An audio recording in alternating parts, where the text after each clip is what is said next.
Hey guys, welcome to online sessions of Guri tutorial. See, in the last session of SP, we have already discussed about fixed capital, working capital, the difference between fixed capital and working capital, its distinguish we have already done. And in today's topic, we are going to discuss factors affecting fixed capital requirement and factors affecting working capital requirement. So now let's start with the factor affecting fixed capital requirement. See, we are already done with fixed capital requirement. What is fixed capital requirement?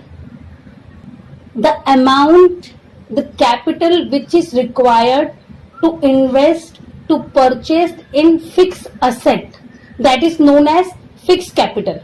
The capital which is invested in fixed asset, that is purchasing plant and machinery, purchasing land, constructing a building. So the amount, the capital which is invested in fixed asset is known as fixed capital. Now see, the factors, the elements which is affecting fixed capital requirement. What are the elements, what are the factors that is affecting fixed capital requirement? First one is nature of business. Manufacturing industries and public utilities have to invest huge amount of fund to acquire fixed asset, while trading business may not need huge investment in fixed asset. Now see, manufacturing industry, the industries which are engaged in manufacturing, which are engaged in production of goods, and public utilities. Public utilities means the which is public utility means the services, the concern that provides services such as transport, gas, electricity. See, now if you are dealing in this two type of business, for example, manufacturing industries and public utility industry, public utility services, you can say, have to invest huge amount of fund to acquire fixed asset. Because if you want to produce something, if you want to manufacture something, you have to set up an industry. For that there is huge requirement of fund. So the nature of business decide what amount, how much amount of fund is required in fixed capital requirement. If you are into manufacturing industries and public utility services, public utilities, you have to invest huge amount, huge fund. The capital requirement is very high. And if you are into trading business, it may not need huge investment in fixed asset. So in short, we can say that if you are into manufacturing industries and public utility, you have to invest huge amount of capital. The capital requirement is very high. Whereas if you are into trading business, buying and selling activity, you may not need a huge investment in fixed asset. Now the next is size of business. Where a business firm is set up to carry on large scale operation, its fixed capital requirement are likely to be high. It is because most of their production processes are based on automatic machines and equipment. See, it is very simple. If you are carrying up a large scale production, you are into a large scale operation business, then in that case the capital requirement will be very high for the purchase of assets, automated machines. So the size of business also affect the requirement of fixed capital. Next is scope of business. Third point is scope of business. There are business firms which are formed to carry on production or distribution on large scale. Such business would require more amount of fixed capital. See, scope of business, if you want to carry on production and distribution on large scale, you are targeting the whole country, you want to produce for masses, then in that case the production requirement is very high, and for that you will need a huge amount of fixed capital, so that you can conveniently you can purchase the asset which is required for that much production. See, in a very simple context, we can understand scope of business. If you are targeting a particular group, a small group, in that case a very high production is not needed. You won't have to do you won't have to produce in large scale. But if you are targeting the huge masses, if you're targeting the whole country, in that case you have to do a huge production. So the scope of business also decide the amount which is required, in the investment of fixed capital. Now the next point is extent of lease or rent. If entrepreneur decide to acquire asset on lease or on rental basis, less amount of fund for fixed asset will be needed for business. See, extent of lease or rent, if you are deciding, if you are deciding that you're not going to purchase the machinery, you're not going to purchase machinery or land, you are going to take it on lease or on rental basis. In that case, the fund for fixed asset will be needed for the business will be very small. A very small amount of fund will be required for the business. See, in a very simple language, we can say that if an entrepreneur decide to acquire asset, अगर entrepreneur ने decide किया है कि जो भी assets की जरूरत है उसे, he is going to acquire on lease or on rental basis. वो या तो वो लीज बेसिस पे लेगा या तो रेंटल बेसिस पे लेगा. इन that case the amount of fund for fix asset will be needed for the business, that will be very less. A small amount of fund, very less amount of fund will be required for the business. So in case if the entrepreneur decide to acquire asset on lease or on rental basis, so in this case the requirement of fund will be very less. The requirement of investment in fixed asset will be less comparatively in the case when he decide to acquire it on his own. अभी अगर entrepreneur ने सोचा कि वो खुद का ही land purchase करेगा, वहीं पे वो अपना जो प्लांट है उसको सेटअप करेगा एंड देन वो जो मशीनरी है वो सब परचेस करेगा, तो इन दैट केस जो अमाउंट है, जो फंड है, रिक्वायरमेंट है, फंड की रिक्वायरमेंट है वो बहुत ज्यादा होगी. बट यहाँ पे जब उसने डिसाइड किया है कि everything he is going to acquire, जो भी असेट की रिक्वायरमेंट है he is going to acquire on lease और ऑन रेंटल बेसिस, तो जो फिक्स कैपिटल का जो इन्वेस्टमेंट है उसका रिक्वायरमेंट बहुत कम होगा. See, next point is also very similar, arrangement of subcontract. If the business want to subcontract some processes of production to others, limited assets are required to carry out the production. It would minimize fixed capital requirement of business. See, now if a entrepreneur decide to subcontract some of the process of production, तो मतलब यहाँ पे समझो for example you are having an I'll give you one very easy example. If you're having a garment business, so you have decided that only the cutting and stitching part will be conducted here.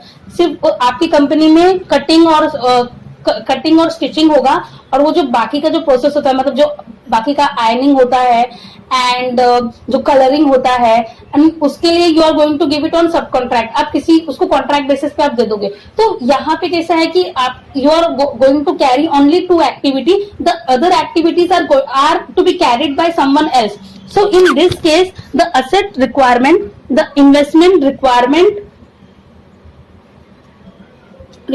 for invest requirement for fixed asset will be less. It is going to minimize fixed capital requirement of business, because आपने क्या किया है, आपने आपका जो 2 process है, जो 2 activities है, दो प्रोसेस, कुछ प्रोसेस आपने क्या किया है, सब कॉन्ट्रैक्ट कर दिया, वो किसी और को कॉन्ट्रैक्ट बेसिस पे दे दिया. तो यहाँ पे इसके वजह से भी आपका जो रिक्वायरमेंट है, आपका जो कैपिटल इन्वेस्टमेंट की रिक्वायरमेंट है वो बहुत कम होगी compare to other. Next is acquisition of old asset. If old equipment and plant are available at low price, then it would reduce the need for investment in fixed asset. See, बहुत simple है. अगर आपको जो business start करना है, आपको जो business run करना है, उसके लिए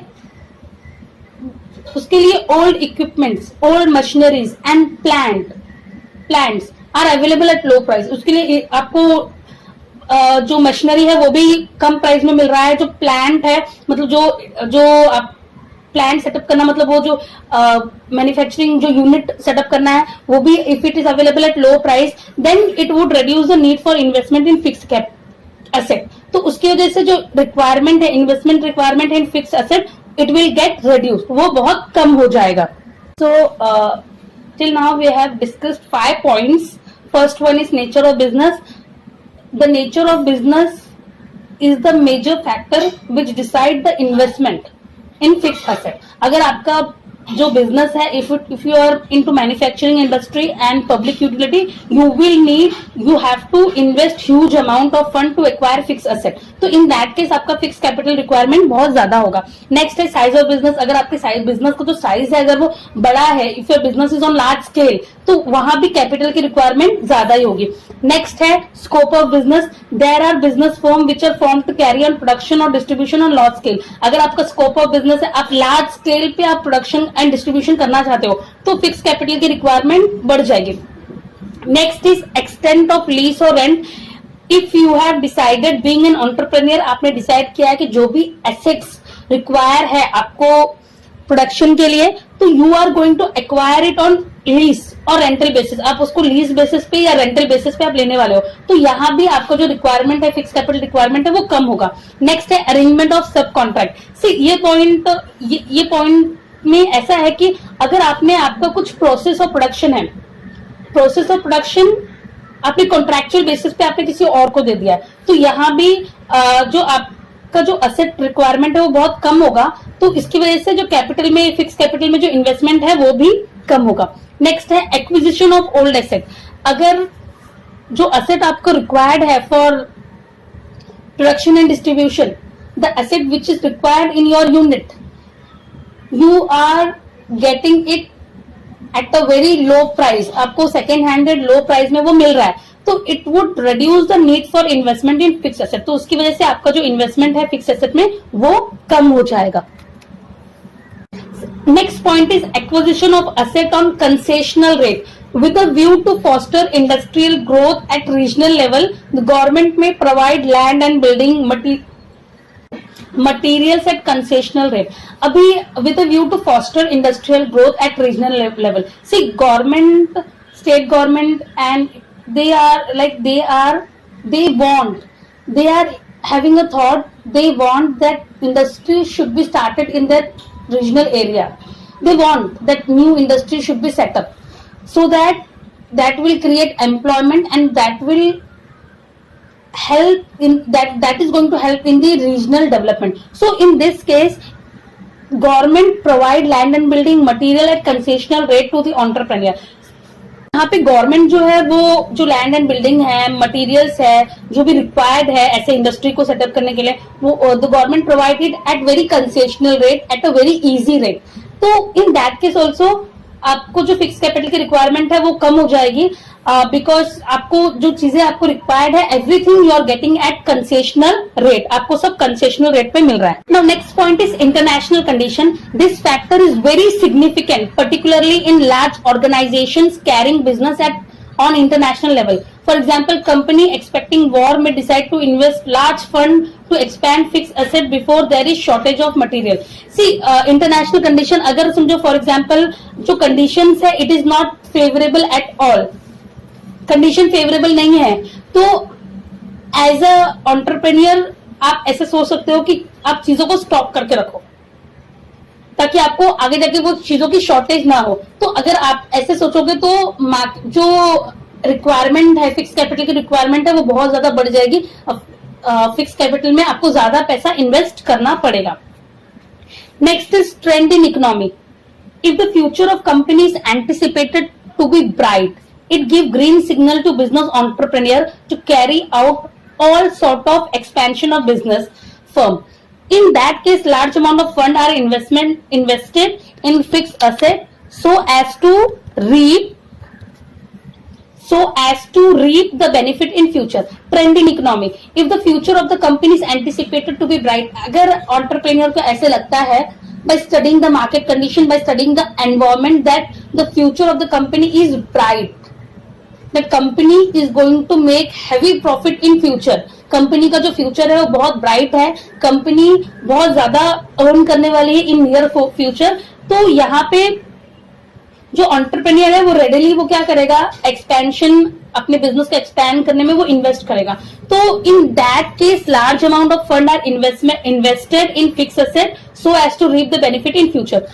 जब आपको पता है कि फ्यूचर में उससे बहुत ज्यादा बेनिफिट मिलने वाला है, तो वो जो एंटरप्रेन्योर है वो इन्वेस्टमेंट भी ज्यादा करता है in fix asset. Now next is population trend. When the population is increasing at high rate, certain manufacturer find this as an opportunity to expand business. For example, automobile industry, electronic goods manufacturing industry, ready-made garment, etc., which necessitate huge amount of fixed capital. See, population trend. See, when the population is increasing at high rate, certain manufacturer, and you can say the people, the entrepreneur who are into production of garments,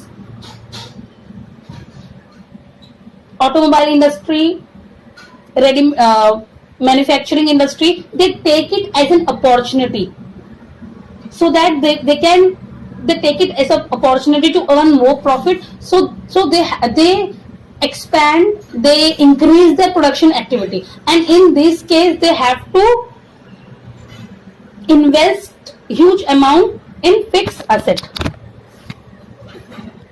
In this case they have to invest huge amount of fix capital. तो ऐसे condition में जब population का जो trend है, अगर वो increasing, वो बदल रहा है, population is increasing day by day, तो जो कुछ यूनिट्स है, फॉर एग्जांपल जो मैन्युफैक्चरिंग गारमेंट यूनिट है, जो ऑटोमोबाइल यूनिट्स है, जो इलेक्ट्रॉनिक गैजेट जो सप्लाई करते हैं, तो इनके लिए इट इज एन अपॉर्चुनिटी. तो वो लोग अपने क्या करेंगे, प्रोडक्शन एक्टिविटी बढ़ाएंगे, अपना प्रोडक्शन एक्टिविटी ज्यादा बढ़ाएंगे, ताकि वो लोग पॉपुलेशन से मैचअप कर सके और ज्यादा सेल कर सके. तो इन दिस केस जो अमाउंट रिक्वायर्ड है वो भी बहुत ज्यादा रहेगा. Next is consumer preference. This factor is very important. Here industry is providing good and services which are in good demand will require large amount of fixed capital. अभी जब industries को पता है कि उनका जो प्रोडक्ट है इट इज इन डिमांड, जो कंज्यूमर फेवरेबल है, consumer are demanding for it, so in this case वो लोग को अपना जो फिक्स कैपिटल जो है वो इंक्रीज करना पड़ेगा, फिक्स कैपिटल ज्यादा इन्वेस्ट करना पड़ेगा. For example mobile phone manufacturer as well as mobile network provider, see they are in demand. Mobile phone जो मैन्युफैक्चरर है, मोबाइल नेटवर्क है, मोबाइल नेटवर्क प्रोवाइडर्स है, they are in good demand. उनको पता है कि उनकी जो डिमांड है day by day it is increasing, तो उनको भी इस फिक्स कैपिटल में ज्यादा इन्वेस्ट करना पड़ेगा. Next point is competitive factor. This factor is prime element in decision making regarding fixed capital requirement. If one of the competitors shift to automation, the other company in the same line of activity will be compelled to follow that competitor. See, ये जो competitive factor है it is a prime element. ये prime element है in decision making regarding fix capital requirement. अभी आपके बहुत सारे competitors हैं and one of the competitor ही कंप्लीटली टर्न टू ऑटोमेशन. उसने अपना जो भी यूनिट में जो भी मशीन है उसको ऑटोमेटेड कर दिया. अभी उसने ऑटोमेशन एक्सेप्ट कर, उसने सब कुछ ऑटोमेशन कर दिया. तो इससे क्या होगा, इससे उसका काम बहुत जल्दी हो जाएगा, वो ज्यादा प्रोड्यूस कर पाएगा, कम रेट्स में प्रोड्यूस कर पाएगा, क्वालिटी भी उसकी बेटर होगी. तो अभी जब उसने ऑटोमेशन कर दिया है, तो and if you want to survive in the market, if you want to compete, so you have to accept it and you have to compel to follow the competitor. You will have to compel to follow the competitor because उसके automation accept करने से उसने automation से switch कर लिया है, तो उसका काम क्या हो गया है, इजी हो गया है. प्रोडक्शन एक्टिविटी ज्यादा हो रही है at a time and quality products बन रहे हैं, काम जल्दी हो रहा है, प्रोडक्शन ज्यादा हो रहा है. तो उसने, और अगर आपको भी मार्केट में सर्वाइव करना है तो आपको भी वो चीज को एक्सेप्ट करना पड़ेगा. एंड जितनी भी कंपनीज है in the same line of activity will be compelled to follow that competitor. उन सबके लिए जरूरी है कॉम्पिटिटर को फॉलो करने के लिए. Now we are going to see the factors affecting working capital requirement. The factors which is affecting working capital requirement. Now see, we have already studied working capital. What is working capital? The capital which is invested which is invested in the business to meet up the day-to-day need. That is known as working capital requirement. Working capital is required for the smooth flow of business. तो यहाँ पे जो factors है working capital के effect करते हैं, first one is nature of business. Firms engaged in manufacturing essential product of daily consumption would need relatively less working capital, as there would be constant and sufficient cash inflow in the firm to take care of liability. See, it is very simple. The firms which are engaged in essential product of daily consumption, जो companies essential product produce करती है of daily consumption, उनके लिए working capital का requirement बहुत कम रहेगा, because there would be constant and sufficient cash inflow in the firm to take care of liability. For example, अभी एसेंशियल में एसेंशियल फूड्स में क्या क्या, एसेंशियल प्रोडक्ट में क्या क्या आता है, आपका जो डे टू डे जो आप घर पर यूज करते हो, ये सब एसेंशियल प्रोडक्ट्स में आता है. तो इसमें जो कैश इनफ्लो है वो कांस्टेंट होता है, तो वो इजिली वो जो लायबिलिटी है उसको पे करने में वो हेल्प हो जाता है. मतलब लायबिलिटीज का आपको इतना सोचना नहीं पड़ता है, because there is constant and sufficient cash inflow in the firm. Likewise public utility concern have to maintain small working capital because of continuous flow of cash from the customer. जैसे मैंने आपको बताया, पब्लिक यूटिलिटी कंसर्न क्या है, which provide essential services such as transport, gas, electricity. इनको भी capital requirement बहुत कम, वर्किंग कैपिटल रिक्वायरमेंट कम होती है, because there is constant inflow of cash. यहाँ पे कैश का जो इनफ्लो है वो कांस्टेंट है, रेगुलर है. तो ऑन द कॉन्ट्ररी, सी जो ऐसे मैन्युफैक्चरिंग जो हमने पढ़ा था पहले, मैन्युफैक्चरिंग जो इंडस्ट्रीज है, मैन्युफैक्चरिंग जो एसेंशियल प्रोडक्ट प्रोड्यूस करती है, एंड जो पब्लिक यूटिलिटी कंसर्न्स है, इनका फिक्स कैपिटल रिक्वायरमेंट हाई होता है, फिक्स कैपिटल रिक्वायरमेंट ज्यादा होता है, बट वर्किंग कैपिटल रिक्वायरमेंट बहुत कम होता है, because there is constant and sufficient cash inflow in the firm. जो कैश इनफ्लो है वो कांस्टेंट एंड सफिशिएंट होता है. और on the contrary, if the business is dealing in luxury product, it require huge amount of working capital, as sale of luxury item are not frequent. अभी on the other hand, अगर आप जो है, आपका business जो है, you are dealing into luxury product, आपका जो लग्जरी आइटम में आप डील कर रहे हो, तो इन दैट केस उसका जो सेल है वो फ्रीक्वेंट नहीं होता है, तो वहां पे कैश इनफ्लो रेगुलर नहीं होता है. तो in that case, if you are running a business which is dealing in luxurious product, in that case the amount of working capital requirement is very high. आपको working capital की requirement का जो amount है वो बहुत ज्यादा होगा, because जो luxury product है उनका जो sale है वो frequent नहीं होता है. Next is size of business. The size of business also affect the requirement of working capital. A firm with large scale operation will require more working capital. यहाँ भी same है, अगर आपका बहुत बड़ा बिजनेस है, the size of business is huge, you have a large scale operation, in that case the capital requirement will be more. आपका business बड़ा साइज का है, आपका बिजनेस बहुत लार्ज स्केल पे है, तो वर्किंग कैपिटल रिक्वायरमेंट भी ज्यादा होगी. Next is volume of sale. This is the most important factor affecting size of working capital. The volume of sale and size of working capital are directly related to each other. If volume of sale increases, there is an increased amount of working capital and vice versa. See, it is very obvious. अगर आपको बहुत ज्यादा production करना है, all sudden आपका product का जो market में डिमांड है वो बहुत बढ़ गया, तो आपको वो शॉर्ट पीरियड में आपको वर्किंग कैपिटल की रिक्वायरमेंट बहुत ज्यादा हो जाएगी. तो यहाँ पे अगर आपका साइज ऑफ बिजनेस भी लार्ज है, अगर आपका size of, you are operating on large scale and volume of sale is also high, in that case आपका जो कैपिटल रिक्वायरमेंट है will be very high. Next is production cycle.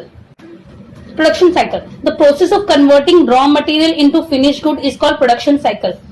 If the period of production cycle is larger, then firm need more amount of working capital. If manufacturing cycle is short, it requires less working capital. This point is very simple. अगर आपका जो production cycle है वो बहुत लंबा है, तो आपको ज्यादा कैपिटल, वर्किंग कैपिटल की रिक्वायरमेंट होगी. अगर आपका जो मैन्युफैक्चरिंग साइकिल है इफ इट इज शॉर्ट, तो आपको कम रिक्वायरमेंट होगी वर्किंग कैपिटल की. मतलब फॉर एग्जांपल आपका जो प्रोडक्ट है वो बनने में बहुत समय लगता है, बनने में बहुत टाइम लगता है. प्रोडक्शन एक्टिविटी जो है वो बहुत समय लगाता है, अराउंड 1 2 3 4 मंथ, या फिर जो भी आपको बहुत ज्यादा टाइम लगता है. तो वो प्रोडक्शन एक्टिविटी होने के बाद वो प्रोडक्ट जब रेडी होगा तब वो जाकर मार्केट में बिकेगा, तब आपको कैश आएगा, राइट. तो जो प्रोडक्शन साइकिल है अगर वो लंबा है तो आपको जो कैश की रिक्वायरमेंट है, वर्किंग कैपिटल की रिक्वायरमेंट है वो बहुत ज्यादा होगी. और अगर आपका मैन्युफैक्चरिंग साइकिल जो है वो शॉर्ट है तो आपको वर्किंग कैपिटल की रिक्वायरमेंट जो है वो कम होगी. See, this is also very simple. Fifth point is business cycle. When there is a boom in the economy, sale will increase. This will lead to increase in investment in stock. This require additional working capital. During recession, sale will decline and hence the need of working capital will also decline. Boom period कब होता है? Boom period तब होता है जब आपका sales जो है वो बढ़ गया है, डिमांड बढ़ गई है. तो बूम पीरियड में आपका कैपिटल रिक्वायरमेंट भी आपको ज्यादा होगी, बिकॉज ज्यादा डिमांड है प्रोडक्ट का, तो आपको ज्यादा स्टॉक मेंटेन करना है. बट ड्यूरिंग रेसेशन, जब रेसेशन होगा, sale will decline and hence the need of working capital will also decline. जैसे सेल डिक्लाइन होगा वैसे वर्किंग कैपिटल की रिक्वायरमेंट भी डिक्लाइन हो जाएगा. It's very simple. Boom period में जब सेल बढ़ता है, डिमांड बढ़ता है, तो आपको स्टॉकिंग, आपको ज्यादा स्टॉक करना है, स्टॉक्स में आपको ज्यादा पैसे लगाना है, तो वर्किंग कैपिटल की रिक्वायरमेंट बढ़ जाती है. बट जब रेसेशन पीरियड है, मार्केट मंदा है, जैसे अभी ये लॉकडाउन की वजह से है, तो डिमांड हर चीज की बहुत कम हो गई है, तो वर्किंग कैपिटल की रिक्वायरमेंट भी कम हो जाएगी. Next point is term of purchase and sale. If the firm does not get credit facility for purchase but adopt liberal credit policy for its sale, then it require more capital, more working capital. See, if the firm does not get credit facility for purchase, अगर firm को product, goods, raw material purchase करते वक्त उसको credit facility नहीं मिल रहा है, on the spot ही हैव टू पे, बट उसके गुड्स बिके, इसके लिए वो क्रेडिट फैसिलिटी, सेल्स के लिए क्रेडिट फैसिलिटी वो प्रोवाइड कर रहा है. तो अगर आपका ऐसा सिचुएशन है तो वर्किंग कैपिटल की रिक्वायरमेंट ज्यादा रहेगी. On the other hand, if credit terms of purchase are favourable and terms of credit sales are less liberal, then the requirement cash will be less, thus the working capital will be reduced. And on the contrary basis, अगर आपको जो raw material supplier है वो आपको credit facility दे रहा है, आपको instant उसको पेमेंट देने की जरूरत नहीं है, आप उसको कुछ टाइम के बाद आपको मंथ में क्रेडिट प्रोवाइड कर रहा है, तो आपको वो उसको जो सप्लायर को पेमेंट आपको बहुत बात करना है. एंड जब आप गुड्स आप बना के आप सेल कर रहे हो, तो आपका जो डेटर है आप उसको ज्यादा क्रेडिट फैसिलिटी प्रोवाइड नहीं कर रहे हो, आप उसको सेल्स के लिए क्रेडिट फैसिलिटी प्रोवाइड नहीं कर रहे हो, आप उससे पेमेंट जो है वो इंस्टेंटली ले लेते हो. तो ये केस में वर्किंग कैपिटल की रिक्वायरमेंट कम रहेगी. See, I hope you have understood this. मतलब यहाँ पे कैसा है कि term of purchase and sale, आपको रॉ मटेरियल लेते वक्त आपको अगर क्रेडिट नहीं मिल रहा है और आपको सेल्स, आपको आपका प्रोडक्ट जब बन जाता है, आपका फिनिश प्रोडक्ट, तो जस्ट बिकॉज आपका प्रोडक्ट बिके आप क्रेडिट प्रोवाइड कर रहे हो, मतलब आपने बेच दिया और आपने सामने जो डेटर है आपका, आपने उसको टाइम दिया कि हाँ ठीक है तुम मुझे 2 महीने के बाद भी दोगे तो चलेगा. तो आपका जो सप्लायर है जो आपको रॉ मटेरियल दे रहा है वो आपको क्रेडिट प्रोवाइड नहीं कर रहा है, बट आप आपके डेटर को, जिसको आप गुड्स बेच रहे हो, आप उसको क्रेडिट प्रोवाइड कर रहे हो, तो ये सिचुएशन में वर्किंग कैपिटल की रिक्वायरमेंट ज्यादा होती है. And on the other hand, अगर ऑपोजिट होगा, आपको अच्छा खासा सप्लायर से आपके रॉ मटेरियल आप जिससे परचेस कर रहे हो आपको क्रेडिट फैसिलिटी मिल रहा है, बट आप आपके डेटर को क्रेडिट फैसिलिटी नहीं देते हो. आप जब प्रोडक्ट आपका बेचते हो, फिनिश प्रोडक्ट आपका बेचते हो, तो आप इंस्टेंटली आप पेमेंट ले रहे हो, तो यहाँ पे आपको वर्किंग कैपिटल की रिक्वायरमेंट कम होगी. Next is credit control. ये पॉइंट आपका जो terms of purchase and sale है उससे ही कनेक्टेड है. Credit control. Credit control include the factors such as volume of credit sale, the term of credit sale, the collection policy. If credit control policy is sound, It is possible for the company to improve its cash flow. If credit policy is liberal, it creates a problem in collection of fund. It can increase possibility of bad debt. The firm making cash sales require less capital requirement. See, as simple as that. अगर आपका credit control जो है वो बहुत अच्छा है, मतलब आप जो प्रोडक्ट आप क्रेडिट बेसिस पे बेचते हो आप वो बहुत कम करते हो, आप ज्यादा से ज्यादा कैश बेसिस पे आपका प्रोडक्ट बेच रहे हो, तो वहां पे बैड डेट का बिल्कुल भी चांसेस नहीं है, बिकॉज आप प्रोडक्ट सेल कर रहे हो और instantly you are getting the payment, आपको जल्दी से जल्दी उसका पेमेंट मिल रहा है. तो ये सिचुएशन में आपको ज्यादा आपका बैड डेट नहीं होगा एंड आपका जो कैश है वो कैश इनफ्लो जो है वो प्रॉपर रहेगा. तो कंपनी जो है उसको जो वर्किंग कैपिटल की रिक्वायरमेंट है बहुत कम होगी. मतलब अगर आपका क्रेडिट कंट्रोल अच्छा है, if your credit control policy sound, it is possible for the company to improve it cash flow. और अगर आपका क्रेडिट जो पॉलिसी है वो लिबरल है, आपको कलेक्शन में प्रॉब्लम हो रहा है, आपको फंड्स कलेक्ट करने में प्रॉब्लम होती है, तो आपका बैड डेट भी बढ़ सकता है. तो ये केस में कैसा होगा कि आपका जो वर्किंग कैपिटल का रिक्वायरमेंट है ज्यादा होगा क्योंकि आपका बैड डेट भी हो रहा है. बट अगर आपका क्रेडिट कंट्रोल जो है वो साउंड है, अच्छा है, आप अच्छे से आप कैश बेसिस पे ही आप प्रोडक्ट बेच रहे हो, आपका क्रेडिट बेसिस पे बहुत कम आप प्रोडक्ट डील करते हो, तो ये केस में आपका वर्किंग कैपिटल की रिक्वायरमेंट बहुत कम रहेगी क्योंकि आपका कैश इनफ्लो जो है वो बहुत अच्छा है. See, next point is very simple, growth and expansion. अगर आपने a growing company need fund continuously to support large scale operation. एक growing company जो है आपका डिमांड बढ़ गया है, आपका प्रोडक्ट बहुत ज्यादा पॉपुलर हो गया है, डिमांड बढ़ गया है and now you want to grow and expand your business. So in this case the working capital requirement will be high. Next is management ability. The requirement of working capital is reduced if there is proper coordination between production and distribution of goods. A firm stocking on heavy inventory called for higher level of working capital.